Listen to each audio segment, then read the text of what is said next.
Hello, sweet friends. Welcome back to the podcast. This is The Authentic Path, the space where conscious leaders, mission-driven entrepreneurs, and really folks with really big hearts that want to make a difference in the world come to grow with intention, to lead with integrity, and to live a life that's deeply aligned with their values.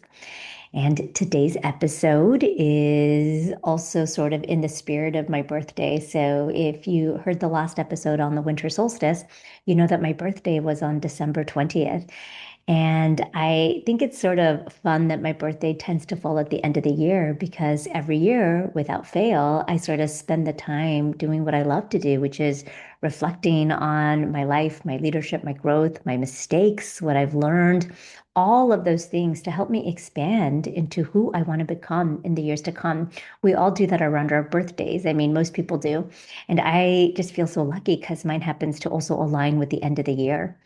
So, for those of you that are considering sort of New Year's resolutions or thinking about what you want to create this next year, this episode might support you in reflecting into a few lessons that you can take with you. So, as I wrap up my year and step into this next year to come, I want to share something just like really personal for me, which were some of my biggest lessons this year. Some of the truths that landed incredibly deeply for me this year, and the insights that I think can really help you set you up for your most grounded and fulfilling and expansive 2026 possible. So I'm going to just jump right in, and there are 10 lessons here, and I'll just go through each one by one. Okay, so the first one is purpose. And this is that you are here for a purpose. And I think one of the most important things to tag on to this is that your purpose does not have to be incredibly big. It doesn't have to be grand. It doesn't have to be public. You can release any stress you have around your purpose. I think for so many folks, I have seen some amount of suffering when it comes to the concept of purpose. If they feel like they haven't found their purpose, what's my purpose? They tend to shift to this sense of feeling lost or feeling purposeless, which makes them feel less than or inadequate. And I just want to just give you the permission to let that go. Purpose, the sense of purpose doesn't have to be grand or public. It really just means there's things that you're going to be drawn to that you're curious about. Let yourself go there because we put so much pressure on the concept of purpose. It has to be visible. It has to be impressive. It has to be tied to status or it has to be validated by the world or my parents. But I don't think that's what it is at all. I think it takes many shapes. It can take, for me, there was a part of my life where it took the shape as an activist. There was another part of my life where it took the shape as a leader, as a physician, as a mom, as an entrepreneur. And this year, it's taking the shape as a healer, healing a ton of ancestral generational trauma, but also being able to provide that back to the world as a gift to the world to support other women, leaders, and entrepreneurs in healing all the blocks that are getting in the way of them showing up in their biggest way possible. So, purpose for me has always been revealed through curiosity. So, I just want you to sit with that, to really sit about what brings you joy. And I want you to really honor what brings you joy.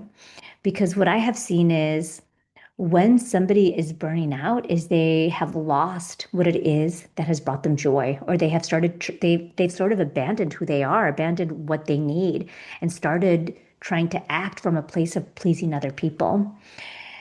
So maybe what brings you joy is gardening. Maybe what brings you joy is parenting. Maybe it's cooking. Maybe it's building something new in your garage all the time. I think all of those things are really lovely. And all of those things they can have something to do with your purpose. And in the data, what science tells us is that having any sense of purpose, whether it's big or small, it doesn't matter. But having a sense of purpose is associated with a greater sense of well being and increased longevity. We live longer when we feel we are connected to something bigger than us. And it doesn't have to be glamorous, it just has to be for you. It just has to feel authentic to you. It has to bring you joy. So let joy, let curiosity guide you, and be okay if what is bringing you purpose is meaningful to you. That's what matters the most, that it's meaningful to you. I think it's sort of a physiological signal of intelligence when we are finding joy in what we do, or we're feeling really curious in what we do. That's our body telling us we're on the right path. Okay, so the first one is lean into your purpose, lean into the things that bring you curiosity, that bring you joy. That will never lead you astray. The second is that life is going to repeat lessons, all the lessons you need to learn until you've learned them. And sometimes life will repeat them gently, and sometimes they'll be more painful. Oh man. Okay, if life was a school, this would be the recurring class that I keep getting enrolled in. I think it gets easier and easier for me the more and more I realize I'm like repeating the same pattern, because I've gotten to a place now where if I keep seeing the same pattern, I can zoom out and be like, all right, okay, I see what's happening here. This is the same thing. And I'll ask myself, what lesson am I here to learn? What lesson am I here to learn? And so that's something I just want you to be with. If you are noticing the same exact patterns that are not serving you over and over again, maybe zoom out for a second and ask yourself, what lesson am I here to learn? I know for me, one of my biggest lessons has been visibility.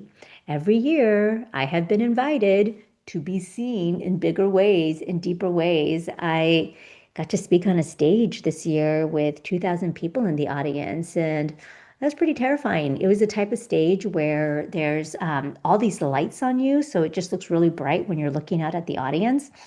And I got to lead this audience and I got to teach all these fun things. But at the end, I chose to lead the audience through an exercise of self-regulation. And it was primarily physicians.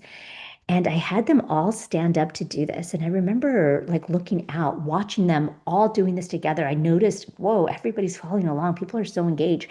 And when I had them stand up, the person running the lights, uh, they dimmed the lights on me and they put them back on the audience so that I could actually see what was happening. Wow, it was really awesome. And it was also like really overwhelming to know that here I am being given this opportunity to continue to show up in bigger ways. And every time, so the lesson for me is not just visibility, but the bigger lesson for me is, can I trust myself enough to be visible at every new level? Oof, that's a big one for me. So and that's not the only lesson for me that came up this year, but that was a big one for me. And so for you, as you're thinking about, repeating patterns over and over again, don't think about it as like I'm failing or here I go again or this is the same thing or like you're being punished. No, just think about it as like, okay, I'm being prepared for something bigger. So instead of asking, why does this keep happening? Ask yourself, what am I here to learn? Like, what is this teaching me now?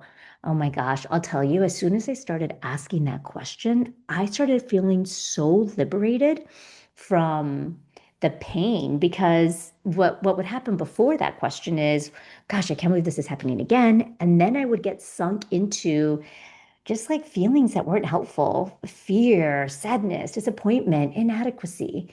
And those unintentional feelings are never going to create unintentional results. But if instead you zoom out and you say, okay, I see this happening again, life. And if you just are open to the possibility that it's there to teach you a lesson and ask yourself, what is this here to teach me? You might learn something big. That's really beautiful.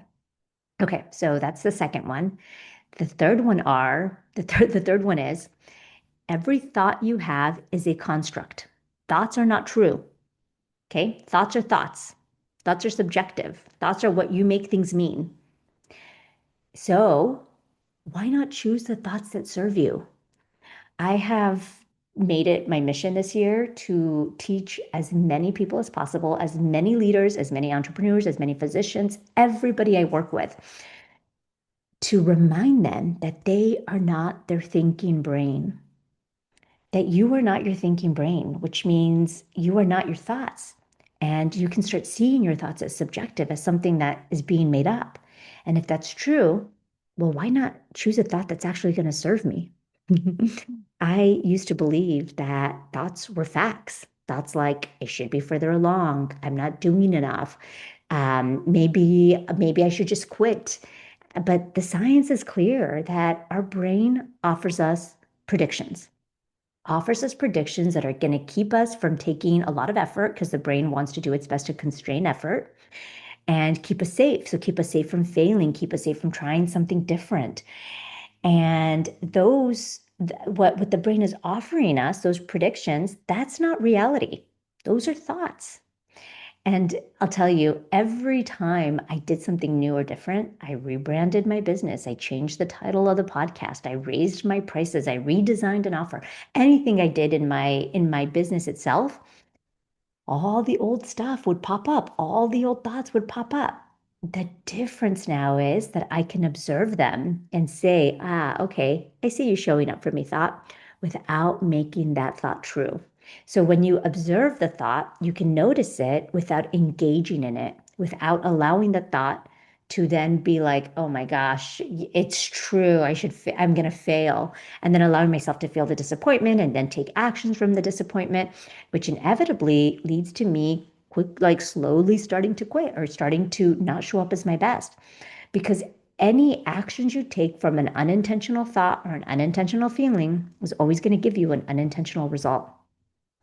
So, just to wrap this one up, your thoughts are just things that we make up, they're meanings that we make of the things around us. But you are not your thought. You are a big, beautiful essence above the thought. You are the awareness. Your highest self is the awareness above the thought. It's the part of you that can direct the brain to choose what it is you want to think and feel. And when you can anchor to that, that right there is freedom. That is sovereignty. I believe that that is true sovereignty when you can really start to practice and know, I am not my thought. I am not that fear. I am an essence above that. That is sovereignty. That is powerful. That is what I want for all of you. Okay, number four is you are whole. You are already whole and complete, period. So whenever you start to grow, so if you listen to this podcast, you know that I'm 100% committed to growth, to unlimited potential, to accessing what else is possible for me. It's this infinite possibility. That's how I live my life. I'm always so excited to know what's next. It is so fun for me to see what else I'm capable of. I think that's so fun. And that is not coming from a place of that I'm not already whole or that I'm inadequate or that I need that. In fact, some people, if you're not in the space of growth because you want to grow, you might be asking when you see people that are always growing or always trying to do more, you might wonder, like, God, when is it going to be enough for them? Or, like, when is enough enough? Like, why can't they just be happy? And I think that that's just so important to just pause and examine because it's not about happiness. It's not like when is enough going to be enough because I'm so happy. I'm so joyful. I feel so full. I'm so grateful for the life I've created. And I still want to grow because I think it's so fun. I think it's so fun. I've shared this quote here before, which is your life will expand or contract in direct relation to your courage. The more courage you have, the more your life expands. And for me, I want the most expansive life possible. And I want to do that until the day I die. I want to do that forever. I never want to be done growing because I just think it's so fun. And I do think that as we get older in age, most people will get quote unquote set in their ways because we forget that we experience neuroplasticity. We forget that we can continue to stretch our brain, to grow, to shift it, to shape it, to mold it in the way we want. We think we get fixed because, I mean, that's how the society programs people to believe, like, oh, they're just set in their ways or they're just fixed. And when you think about the people that are constantly growing, they're the outliers. Okay, so I've decided I'm going to be an outlier. An outlier means I'm not going to be like the run-of-the-mill person. I'm not going to be the normal person running down the street. And I've just decided I'm okay with that.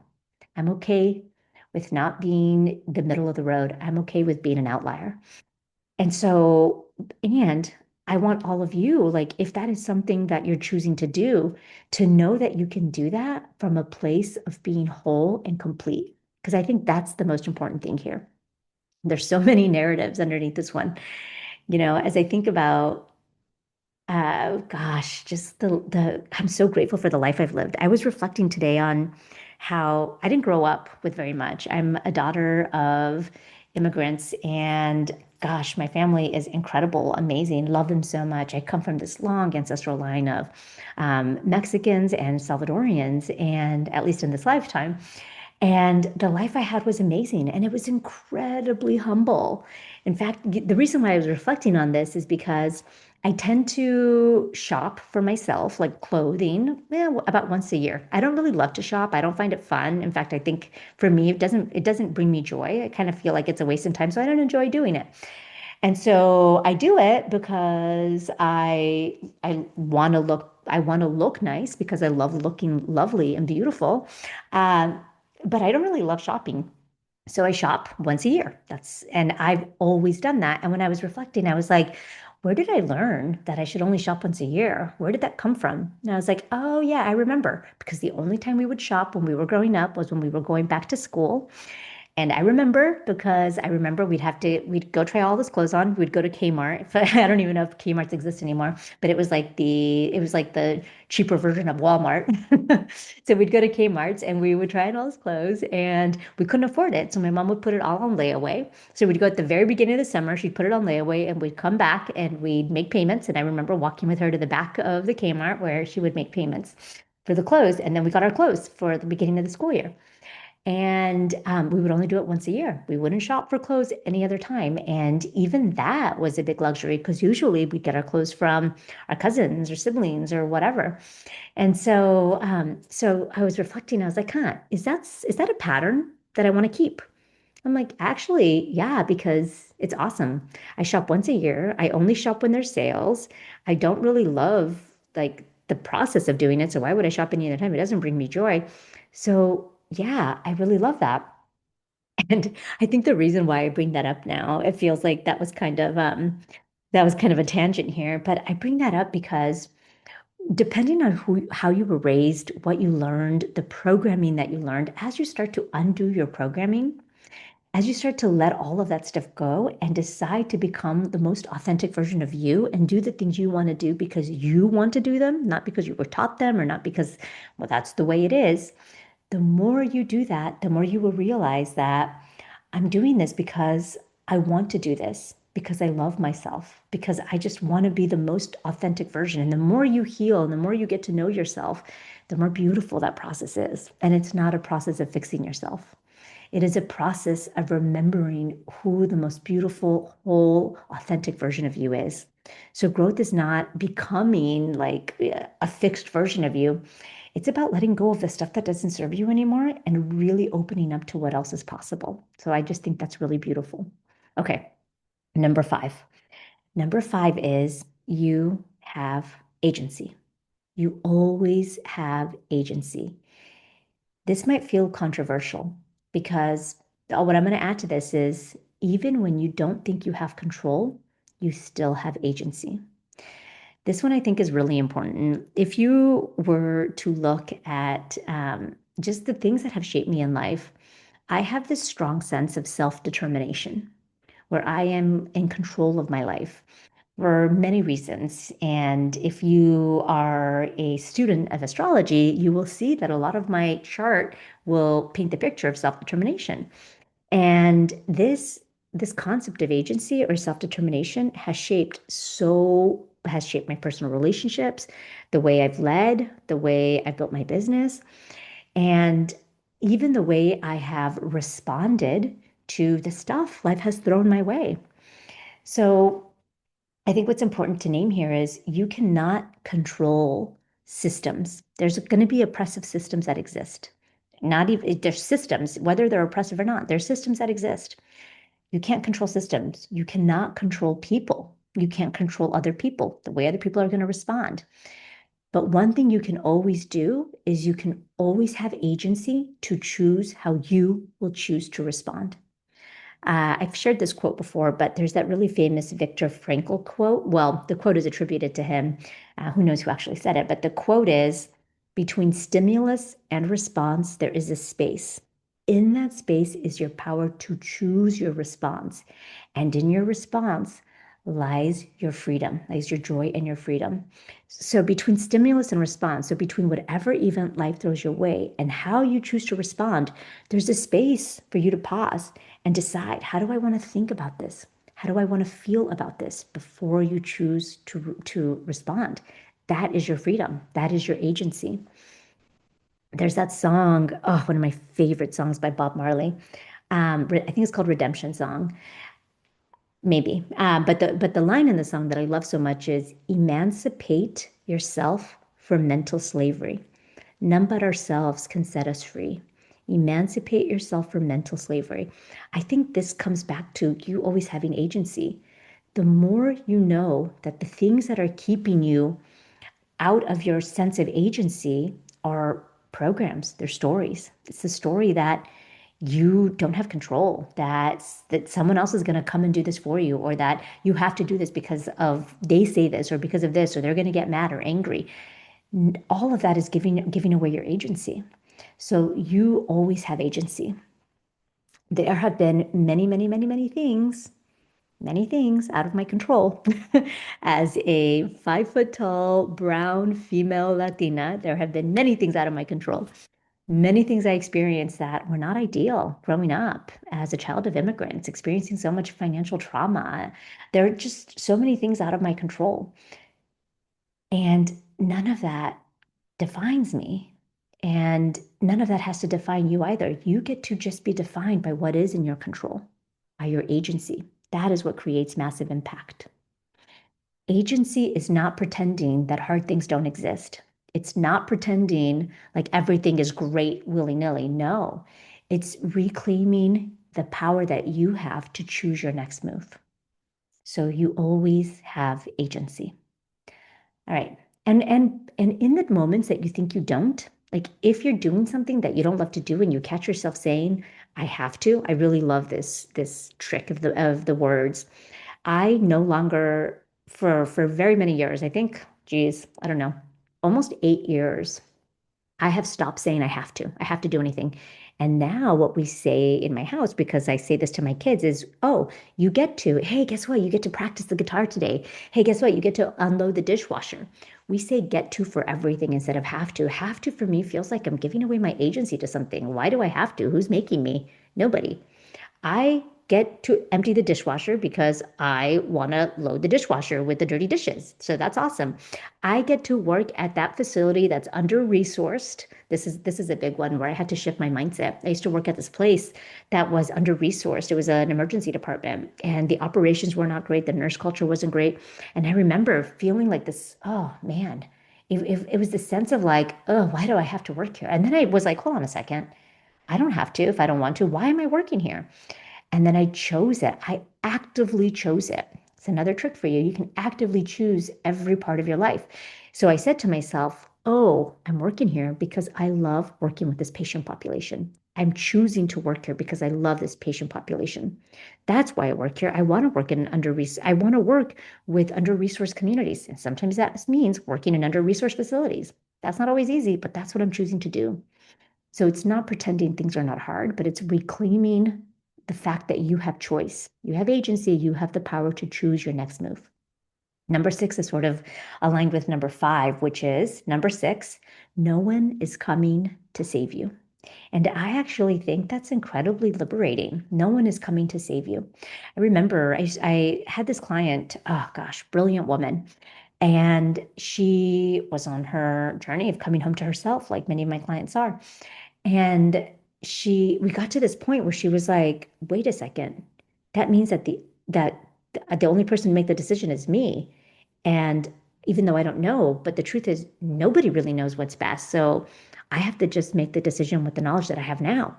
And for her, she was like, whoa, for the first time in her life, she had that aha moment where like, I am the authority. Like no one is coming to save me here. I am the authority. And it could feel really, really scary if it's the first time you're starting to practice that, because that means you have a lot more power. And that means that if you make a decision and it doesn't work, you can't blame anybody for that decision. That was on you. And that's scary. And it's also incredibly liberating because it means that then you can just fix it. This one is really hard. I'll tell you, I did not match into emergency medicine to start. So the residency match process is when you're choosing your specialty in medicine, you decide what you want to go into. And I actually chose anesthesiology first because I thought that that's what I wanted to do. And I did that for a little bit, and it was not my jam. And I remember knowing that I had to change. And I was like, God, what do I do? And it was up to me. Like I had to make that decision. I had to re-enter the match. So, and the same thing when I decided to jump into entrepreneurship, when I left emergency medicine as my core identity, whew, that was scary, and stepped into entrepreneurship, no one was giving me a roadmap. I think that's one of like the most fun things of entrepreneurship and also one of the scariest that no one is telling you how to do it. You get to just go out and do what works for you, for your people, for the service that you're offering out to the world, as opposed to a lot of these prescribed professions, law school, medical school. You know the exact steps you need to follow. And that's actually so much easier than it is to do what we're doing now in a way. So I say this because when you really lean into no one is coming to save you, you realize that you no longer need to wait for permission. You no longer get to blame anybody else for the things that have held you back. It's all you. It's all on you. If something doesn't work out, that's on you. And that's okay, because that means it's also on you to fix it. And then you get to be the person that's always showing up, always figuring it out, always learning, like, oh, what can I do here? What can I do there?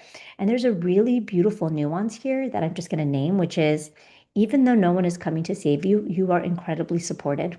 What I have come to learn, especially over the last 5 years, is that I'm not alone. I have so much support around me both on the spiritual world, but also on the physical world.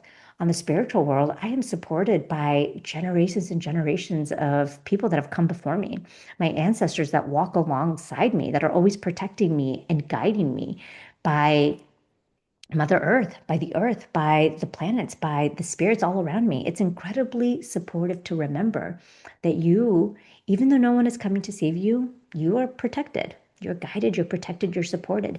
And the more you lean into your ancestral guides or your spiritual guides, the more you'll realize you're not alone. And that's really, really beautiful. And of course, there's the three-dimensional world of support. I have colleagues that I lean into. I've created masterminds for myself so that I know that I can create a community around me and we can always be with each other and support each other. I am still ultimately responsible, but I'm not alone. And that's really, really beautiful. All right, three more. Number 7, surrender is not weakness.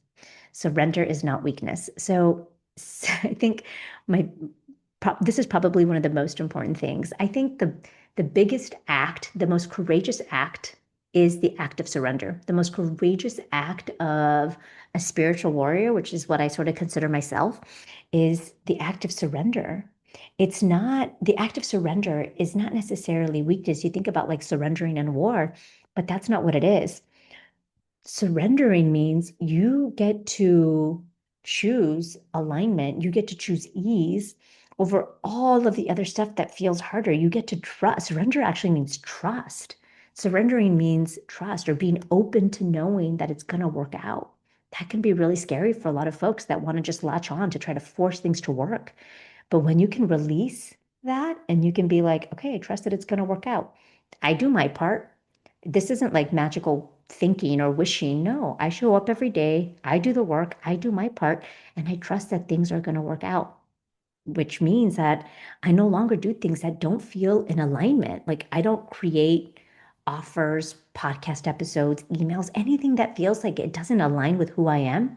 I don't want to do that work. I want to do the work that is in alignment with who I am because that's where ease comes from. And that's where I know I can fully surrender and trust that everything will be okay.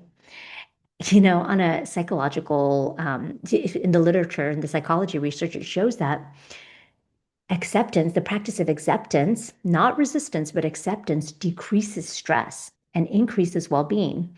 And acceptance is surrender. Acceptance is surrender. That's the same thing.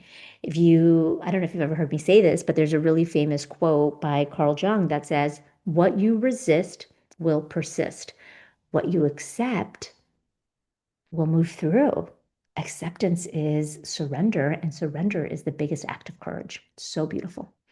All right, number 8, regulation creates freedom more than anything else will ever. It's regulation. And by that, I mean your nervous system regulation. When you can really be with your nervous system and regulate your nervous system and increase your nervous system's capacity to receive what it is you want, to hold the discomfort when it's discomfort, that right there by itself is freedom. It's really, really powerful what's possible when you can regulate your nervous system. I'll tell you, holy smokes, I had no idea how dysregulated my nervous system had been. Because, we grow up in a world, especially if you're a woman, if you're a person of color, if you come from a marginalized society, or if you come from a history of trauma, of generational trauma or ancestral trauma, we are born through epigenetics. We've seen this in science with a hyperactive amygdala. Amygdala is our fear center. And that means that it's actually harder for us to regulate our nervous system. It means we're already born like tilting towards anxious or nervous or overworking or hyper urgency. Like we're born that way already. And for folks like us, if you're born into that, like I was born into that, it actually takes a lot of intention and a lot of work to slowly start to release that, to heal all those parts of you so you can increase your nervous system's capacity to hold joy, to hold safety, to hold relaxation. And in those spaces, when you're able to do that, the more you can regulate your nervous system and really relax, the more you can receive. And that is the biggest gift of all. We're here to be wide open receivers, receivers of whatever it is that we want to create, receivers of joy, receivers of money, if that's what's calling you, receivers of the podcast, this podcast, for example. I want to receive more people listening to it. And the more I can regulate my nervous system's capacity to relax, the more I can show up every day, the more I'm open to receiving. It's really powerful. Okay, number 9, your capacity to receive sets the ceiling for how much you can give, which goes along with number 8. The more you receive, the more you can give, which is why it's so important to regulate your nervous system's capacity to receive. They're directly proportional to each other. And then the last one, number 10, is every time you decide to grow, it's going to feel unsafe. But that does not mean that it's not okay or that you're doing something wrong. I'm going to tell you again, each time I've taken an opportunity to grow, which I do often, it feels uncomfortable to me. And that doesn't mean that it's wrong. It's just the body and the brain doing what it does. So expansion is going to feel unsafe to parts of you, but it doesn't mean that it's wrong. It doesn't mean something has gone wrong. All right, sweet friends, I am going to leave you there. Those are 10 of my biggest lessons for the year. This episode was a little longer than my normal ones, but I hope that some of these lessons will really serve you as you're thinking about what you want to create in the years to come. Let them sit with them, come back and listen to this episode, see which ones really resonate with you, and leave the ones that don't. The ones that don't resonate with you, leave them alone. Come back later. It's funny. Sometimes I'll hear something and I'm like, nope, that doesn't land. And then I'll listen a year later and I'm like, yo, that was so insightful because I just wasn't at a place to receive it yet. And you might never be because maybe these things will never resonate with you. But take the ones that do, sit with them and just really be with them and see like, how can I like learn a little bit more from this? How can I apply this to my own life? All right, sweet friends, I wish you all the best. Um, I can't remember when you're listening. If this is the end of the year, happy holidays to all of you. Happy New Year, and I will see you next year. Adios, sweet friends.